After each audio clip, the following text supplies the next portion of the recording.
Medical college ആശുപത്രിയുടെ അനാസ്ഥയിൽ രോഗി മരിച്ചുവെന്ന പരാതിയിൽ വിശദീകരണവുമായി മെഡിക്കൽ കോളേജ് കാർഡിയോളജി വിഭാഗം മേധാവി രംഗത്ത് വന്നു.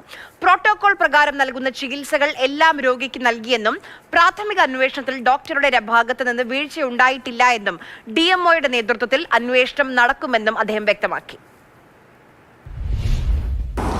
2 ദിവസം മുൻപാണ് കൊല്ലം പന്മന സ്വദേശി വേണു തിരുവനന്തപുരം മെഡിക്കൽ കോളേജ് ആശുപത്രിയിൽ വെച്ച് മരണപ്പെട്ടത്. ആശുപത്രിയിൽ വെച്ച് മതിയായ ചികിത്സ വേണുവിന് ലഭ്യമല്ലായിരുന്നു എന്നായിരുന്നു കുടുംബത്തിന്റെ ആരോപണം. മരിക്കുന്നതിന് തൊട്ടുമുമ്പ് തനിക്ക് എന്തെങ്കിലും സംഭവിച്ചു കഴിഞ്ഞാൽ അത് ആശുപത്രിയുടെ അനാസ്ഥ കൊണ്ടാണ് എന്ന് പറഞ്ഞുകൊണ്ട് വേണു സുഹൃത്തിന് ശബ്ദ സന്ദേശം അയച്ചിരുന്നു. ഈ സംഭവത്തിലാണ് ഇപ്പോൾ വിശദീകരണവുമായി തിരുവനന്തപുരം മെഡിക്കൽ കോളേജിലെ കാർഡിയോളജി വിഭാഗം മേധാവി തന്നെ രംഗത്തെത്തിയത്. പ്രൈമറി ആൻജിയോപ്ലാസ്റ്റി ചെയ്യുന്നത് നെഞ്ചുവേദന തുടങ്ങിക്കഴിഞ്ഞ് 24 മണിക്കൂറിനകം വരികയാണെങ്കിലാണ് പ്രൈമറി ആൻജിയോപ്ലാസ്റ്റി ചെയ്യുന്നത്.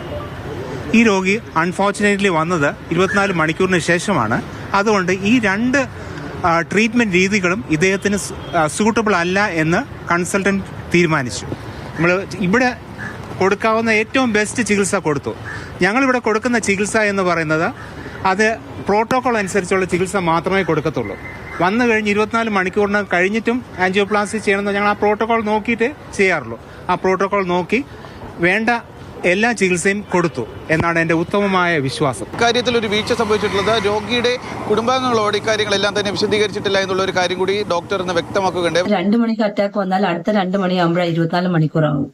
ഞാൻ ആ വാർഡില് 28ാമത്തെ വാർഡില് അഡ്മിറ്റ് ചെയ്യുന്നത് 8:30ക്കാണ്. അങ്ങനെ ആകുമ്പോൾ 24 മണിക്കൂർ ആകുന്നില്ല.